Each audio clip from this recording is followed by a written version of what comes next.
என் உயிரோடு கலந்திருக்கக்கூடிய தலைவர் கலைஞர் அவர்களின் உயிரினும் உயிரான அன்பு உடன்பிறப்புகளே, உங்கள் அனைவருக்கும் என்னுடைய அன்பான வணக்கம். முத்தமிழறிஞர் தலைவர் கலைஞர் அவர்களால் உருவாக்கப்பட்ட இந்த முத்தமிழ் பேரவையின் சார்பில் பேரவையினுடைய பொன்விழா, பல்வேறு கலைஞர்களுக்கு விருதுகள் வழங்கக்கூடிய விழா, இசை விழா, நாதஸ்வர சக்கரவர்த்தி திருவாடுதுறை டி.என். ராஜரத்னம் பிள்ளை அவர்களுடைய வாழ்க்கை வரலாற்று நூல் வெளியீட்டு விழா, இவைகள் அனைத்தையும் ஒன்று சேர்த்து மிக சிறப்பாக ஏற்பாடு செய்திருக்கக்கூடிய முத்தமிழ் பேரவையினுடைய செயலாளர் மதிப்பிற்குரிய இயக்குனர் அமிர்தம் அவர்களுக்கும், பேரவையினுடைய தலைவர் ராமானுஜம் அவர்களுக்கும், துணைத் தலைவர் தம்பி குணாநிதி அவர்களுக்கும் மற்றும் உள்ள நிர்வாகிகளுக்கும் என்னுடைய பாராட்டுக்களை, வாழ்த்துக்களை நான் தெரிவித்துக் கொள்ள விரும்புகிறேன்.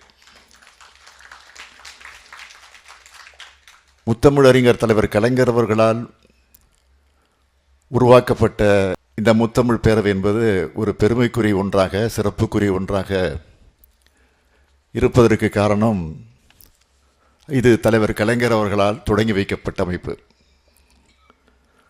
தலைவர் கலைஞர் அவர்கள் இது தொடங்கிய காலத்திலிருந்து ஆண்டுதோறும் ஒரு நாள் இந்த முத்தமிழ் பேரவைக்காக நேரத்தை ஒதுக்கி அப்படி நடத்தக்கூடிய இந்த நிகழ்ச்சிகளை அவரும் மகிழ்ச்சியோடு வந்து கலந்து கொண்டு தன்னுடைய கரங்களால் அந்த விருதுகளை வழங்கி சிறப்பிப்பது அவருடைய கடமையாகவே கருதி அதை செயலாற்றி கொண்டிருந்தார்கள். அவருடைய வழியில் நானும் இன்றைக்கு அந்த கடமையை ஆற்றக்கூடிய வாய்ப்பை பெற்றிருக்கிறேன். முத்தமிழ் பேரவையை கடந்த 50 ஆண்டு காலமாக கட்டி காத்து வருகிற நம்முடைய இயக்குனர் திரு அமிர்தம் அவர்கள், நான் ஒவ்வொரு ஆண்டும் வர வேண்டும் என்று அவரே முன்கூட்டி 2 மாதத்திற்கு முன்பே என்னிடத்தில் தேதியை சொல்லி அவர் அழைப்பது உண்டு. அழைப்பதுண்டு என்று சொல்வதை விட கட்டளையிடுவது உண்டு. ஆக அவருடைய அன்பான அந்த கட்டளையை நான் ஏற்றுக்கொண்டு இதிலே நான் தொடர்ந்து பங்கேற்றுக் கொண்டிருக்கிறேன் என்பது உங்கள் அனைவருக்கும் நன்றாக தெரியும்.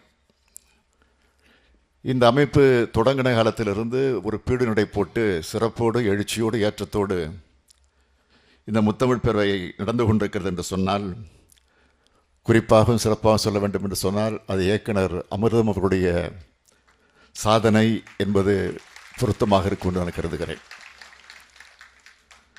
தமிழ் திரையுலகத்தில் எத்தனையோ சாதனைகளை அவர் ஆற்றியிருந்தாலும் முத்தமிழுக்கு அவர் ஆற்றி வரும் இந்த பங்களிப்பானது முத்தாய்ப்பாக இது அமைந்திருக்கிறது. எழுத்தாளர் துமிலன் எழுதியிருக்கக்கூடிய நாதஸ்வர சக்கரவர்த்தி திருவாடுதுறை டி.என். ராஜரத்னம் அவர்களுடைய வாழ்க்கை வரலாற்று நூலினை சுருக்கப்பட்ட வடிவத்தை தம்பி குணாநிதி அவர்கள் தயாரித்து இங்கே வெளியிடுகிற வாய்ப்பை நான் பெற்றிருக்கிறேன்.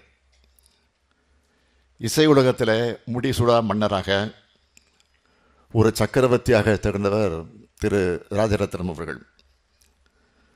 அவரை பற்றி செம்மங்குடி சீனிவாச ஐயர் அவர்கள் சொன்னதை இங்கே நான் குறிப்பிட விரும்புகிறேன். நாதஸ்வர வித்வான்களில் திருவாடுதுறை ராஜரத்னம் பிள்ளை அவர்கள் ஒரு பெரிய மேதாவி. காதில் கடுக்கன் மின்ன கிராப்பு தலையோடு அவர் வாசிக்கும் அழகே தனியான அழகு.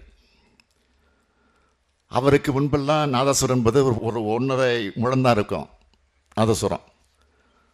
ஆனால் முதல் ராஜரத்னம் பிள்ளை நாதஸ்வரத்தை நீளமாக செய்து வாசிக்க ஆரம்பித்த பெருமை அவருக்கு தான் உண்டு என்று பெருமையோடு குறிப்பிட்டு காட்டியிருக்கிறார். செம்மங்குடி சீனிவாச ஐயர் சொல்லியிருக்கிறார். அத்தகைய ராஜரத்னம் பிள்ளை பேரில் ராஜரத்னா விருது வழங்கணும்னு உத்தரவிட்டவர் தலைவர் கலைஞர் அவர்கள் தான் முதல்ல. ஆக ஆண்டுதோறும் பல்வேறு கலைஞர்களுக்கு விருதுகளை கொடுக்குறீங்க. அவரால் உருவாக்கப்பட்ட அந்த முத்தமிழ் பேரவையின் சார்பில் கலைஞருக்கு நீங்கள் வரக்கூடிய ஆண்டிலிருந்து விருதுகள் தர வேண்டும் என்று சென்ற ஆண்டு நடந்த விழாவில் நான் குறிப்பிட்டு சொன்னேன். வேண்டுகோள் அல்ல, ஒரு கட்டளையை நான் பிறப்பித்தேன் அமைப்புக்கு. அதை மனமுகந்து ஏற்று நம்முடைய திரு அமிர்தம் அவர்கள் அதை ஏற்றுக்கொண்டு இந்த ஆண்டே அதை நடைமுறைப்படுத்தி இருக்கிறார். அதற்காக முதலில் நான் என்னுடைய நன்றியை நான் தெரிவித்துக் கொள்ள விரும்புகிறேன். அதிலும் குறிப்பாக இந்த ஆண்டு முதல் கலைஞருடைய விருது முதலாக இந்த முத்தமிழ் அமைப்பின் சார்பில் தரப்படுவது யாருக்கு என்று கேட்டால் புரட்சி தமிழன் நம்முடைய சத்யராஜ் அவர்களுக்கு வழங்கப்படுகிறது. அதில் எனக்கு மிகுந்த மகிழ்ச்சி. ஏனென்றால் மிக மிக தகுதி வாய்ந்தவருக்கு அந்த விருது வழங்கப்பட்டிருக்கிறது. அவர் சொன்னார், அதை பெறுவதில் நான் பெருமைப்படுகிறேன், உங்களுக்கு வழங்குவதிலே நான் பெருமைப்படுகிறேன். அதுதான் உண்மை. கலைஞருடைய கனதரிக்கக்கூடிய வசனத்தை பேசி நடித்தவர், தந்தை பெரியாராகவே வாழ்ந்து காட்டியவர். ஆகவே அவருக்கு வழங்கப்பட்டிருக்கிறது. கலை உலகத்தில் இருந்து கொண்டே தன்னுடைய பகுத்தறிவு உணர்வை, சுயமரியாதை அந்த எண்ணத்தை, திராவிட கொள்கைகளை மறைக்காமல், எதை பற்றியும் கவலைப்படாமல் துணிச்சலாக பேசக்கூடியவர் நம்முடைய சத்யராஜ் அவர்கள். சில நாட்களுக்கு முன்பு இதே அரங்கத்தில் திராவிடமே தமிழுக்கு அரண் என்ற சிறப்பு கூட்டத்திற்கு தலைமை தாங்கி அதில் சிறப்பான துணிச்சலான கருத்துக்களை எல்லாம் எடுத்து பேசியிருக்கிறார் நம்முடைய சத்யராஜ் அவர்கள். அவருக்குத்தான் கலைஞர் விருது இங்கே வழங்கப்பட்டிருக்கிறது. நடிகர் சிவகுமார் அவருடைய அறிவுறுத்தலின் பேரில் தான் கலைஞர் வசனங்களை பேசி நான் கற்றுக்கிட்டேன் என்பதை பற்றி அவரே குறிப்பிட்டிருக்கிறார். ஆக இன்றைக்கு நடிகராக இருக்கிறதாகவும், அதனால்தான் இன்றைக்கு நான் நடிகராகவும் எண்ணி கொண்டிருப்பதாகவும், தான் நடிகனாக ஆனதற்கு கலைஞர் என்ற ஆசிரியர் தான் காரணம் என்று எல்லா கூட்டத்திலையும் பேசிக்கொண்டிருக்கக்கூடியவர் நம்முடைய சத்யராஜ் அவர்கள். அதேபோல் மக்கள் எம்ஜிஆர் இடத்திலும் மரியாதை வச்சிருக்கக்கூடியவர் நம்முடைய சத்யராஜ் அவர்கள். கலைஞர் மேலே தனக்கு இருக்கிற மரியாதையை மறைக்காதவர் என்பதுதான் அவருக்குள்ள பெருமை. அவருக்கு மீண்டும் மீண்டும் என்னுடைய பாராட்டுக்களை இந்த நேரத்தில் தெரிவித்துக் கொள்ள விரும்புகிறேன். ராஜரத்ன விருதை திருப்பாம்பரம் TKS மீனாட்சி சுந்தரம் அவர்கள் பெற்றிருக்கிறார்கள். திருப்பாம்பரம் இசை குடும்பத்தைச் சேர்ந்தவர். தலைவர் கலைஞருடைய கையால் கலைமாமணி விருது பெற்றவர். மக்கள் தலைவர் எம்ஜிஆர் அவர்களால் தமிழ்நாடு அரசவை கவிஞர் என்ற விருதை பெற்றிருக்கக்கூடியவர். அவருக்குத்தான் இன்றைக்கு நான் ராஜரத்னா விருதை வழங்கியிருக்கிறேன். தமிழிசை வரலாற்றில் திருப்பாம்பரம் குடும்பத்துக்காகவே பல பக்கங்களை ஒதுக்கணும். அப்படிப்பட்ட சிறப்புக்குரியவராக இருக்கக்கூடியவருக்கு இந்த விருது பெறுவது பெருமைக்குரிய ஒன்று. அதைத் தொடர்ந்து ஏழு செல்வம் விருதை ஆண்டாள் பிரியதர்ஷன் அவர்கள் பெற்றிருக்கிறார்கள். பொதிகை தொலைக்காட்சியில் வலம் வந்தவர், பொதுவெளியில் அறிமுகமாகியிருந்தாலும் இன்றைக்கு எங்களுடைய கழகத்துடைய முழக்கமாக செயல்பட்டு கொண்டிருக்கக்கூடியவர். கவிஞர், சிறுகதை ஆசிரியர், புதின எழுத்தாளர், கட்டுரையாளர், பேச்சாளர், மொழிபெயர்ப்பாளர்னு பன்முக ஆற்றல் கொண்டவர். அவருக்குத்தான் அந்த விருது வழங்கப்பட்டிருக்கிறது. இசைச்செல்வம் விருதை முனைவர் காயத்ரி கிரீஷ் அவர்கள் பெற்றிருக்கிறார்கள். சுமார் 38 ஆண்டுகளாக இசை நிகழ்ச்சிகளை நடத்தி வர்ற காயத்ரி கிரீஷ் அவர்கள் இசையில் அனைத்து தொழில்நுட்பத்தையும் பயன்படுத்தின சிறப்புக்குரியவர். தமிழ் படைப்புகளை யூடியூப் சேனல்களில் கொண்டு வந்த வகையில் நம் அனைவருடைய பாராட்டுக்குரியவர் அவர். அவருக்கு விருது வழங்கப்பட்டிருக்கிறது. நாதஸ்வர செல்வம் விருதை திருக்கடையூர் TSM உமாசங்கர் அவர்கள் பெற்றிருக்கிறார்கள்.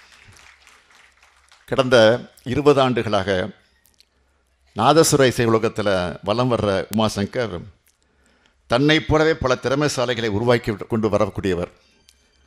அவர் துறைக்கு பெரிய பங்களிப்பை இதன் மூலமாக அவர் செய்கிறார். தமிழ் செல்வம் விருதை சுவாமிமலை சி குருநாதன் அவர்கள் பெற்றிருக்கிறார்கள். ஹரித்துராமங்கலம் பழனிவேல், PP வெங்கடேசன் ஆகியோர்கிட்ட தவில் பயின்று இன்றைக்கு உலகம் முழுக்க பயணிச்சுட்டு இருக்கக்கூடியவர். அப்படி சென்ற பல நாடுகளில் விருதுகளும் பெற்ற பெருமைக்குரியவர் அவர். அவருக்கு இந்த அமைப்பின் சார்பில் விருது வழங்கப்பட்டிருக்கிறது. அதற்காக என்னுடைய வாழ்த்துக்கள். கிராமிய கலைச்செல்வ விருதை முனைவர் தி சோமசுந்தரம் அவர்கள் பெற்றிருக்கிறார்கள். தமிழ்நாடு கிராமிய கலைகள் வளர்ச்சி மையத்தினுடைய இயக்குனர் செயலாளரான சோமசுந்தரம் அவர்கள் கரகாட்டத்தின் வரலாற்றை ஆய்வு செஞ்சு டாக்டர் பட்டம் பெற்றவர். சிலப்பதிகாரத்தில் ஆடல் கலை பற்றி முதுமுனைவர் ஆய்வுகளில் ஈடுபட்டு இருக்கிறார். அழகராட்டம் என்ற கலை வடிவத்தை உருவாக்கின பெரும் கிராமிய கலைஞர் அவர். அவருக்கும் என்னுடைய வாழ்த்துக்கள். நாட்டிய செல்வம் விருதை திருமதி பார்வதி ரவி கண்டசால் அவர்கள் பெற்றிருக்கிறார்கள். நாட்டிய உலகத்தில் தனக்கென தனிபாணி மூலமாக தனிச்சிறப்பான இடத்தை பெற்றவர் பார்வதி அவர்கள். பாடகியாக இருந்து நடனத்தில் தன்னுடைய கவனத்தை செலுத்தி இப்போ அனைவர் கவனத்தையும் ஈர்ப்பவராக இருக்கக்கூடியவர். அவருக்கும் என்னுடைய வாழ்த்துக்கள். விருதுகள் பெற்றிருக்கக்கூடிய அனைவருக்கும் நான் சொல்லிக்கொள்ள விரும்புவது, முத்தமிழ் பேரவை வழங்குகிற இந்த விருதானது முத்தமிழறிஞர் கலைஞரே வழங்குகிற விருது மாதிரி எண்ணி உங்கள் அனைவரும் நான் மீண்டும் மீண்டும் பாராட்டுகிறேன், வாழ்த்துக்களை தெரிவிக்க விரும்புகிறேன். இன்னும் பல விருதுகளை பெற வேண்டும் என்று நான் வாழ்த்துகிறேன்.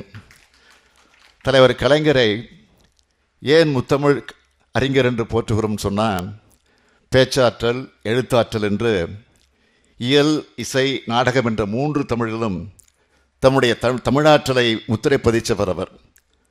அவருடைய எழுத்தாற்றலுக்கு சிறு எடுத்துக்காட்டு சொல்லணும்னா, இமய வரம்பினிலே வீரம் சிரிக்கும், இங்கு வீணை நரம்பினிலே இசை துடிக்கும். அதுவும் மானம் மானமென்றே ஒலிக்கும் என்று எழுதினவர் கலைஞர் அவர்கள். தலைவர் கலைஞர் அவர்கள் பேசினாலும் இசைநயம் அதில் இருக்கும். அவர் எழுதினதை வாசித்தால இசை போல இருக்கும்.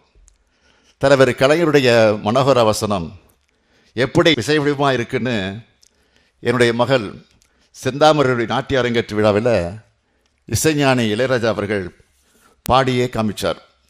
பொதுக்கூட்ட மேடைகளில் தலைவர் கலைஞர் உணர்ச்சிகரமாக பேசுகிறத பார்க்கும்போது நாடக தமிழை நேரில் பார்க்கலாம். இப்படி முத்தமிழாக வாழ்ந்தவர் தலைவர் கலைஞர். முத்தமிழுக்கு இலக்கணமாக விருது பெற்ற நீங்கள் எல்லோரும் உங்களைப் போல பல திறமைசாலிகளை வளர்த்தெடுக்க வேண்டும் என்று நான் உங்களை எல்லாம் கேட்டுக்கொள்ள விரும்புகிறேன். எங்கும் தமிழ், எதிலும் தமிழ் என்பது நம் முழக்கம். அந்த வரிசையில் இசையிலும் தமிழ் ஒலிக்கணும், செழிக்கணும். இடையில் சாதி மதம்னு அந்நிய மொழிகள் மூலமாக பல்வேறு பண்பாட்டு தாக்குதல் நடந்தாலும் எல்லாத்தையும் தாங்கி தமிழும் தமிழினமும் தமிழ்நாடும் நின்று நிலைக்க தமிழின் வலிமையும் நம்ம பண்பாட்டின் சிறப்பும் தான் காரணம். எந்த ஆதிக்கத்தையும் வெல்லும் ஆற்றல் மொழிக்கும் கலைக்கும் உண்டு. அந்த ரெண்டையும் கண்போல காக்கணும். இதுதான் முத்தமிழ் பேரவைக்கு என் பொன்விழா செய்தியாக நான் சொல்லிக்கொள்ள விரும்புகிறேன்.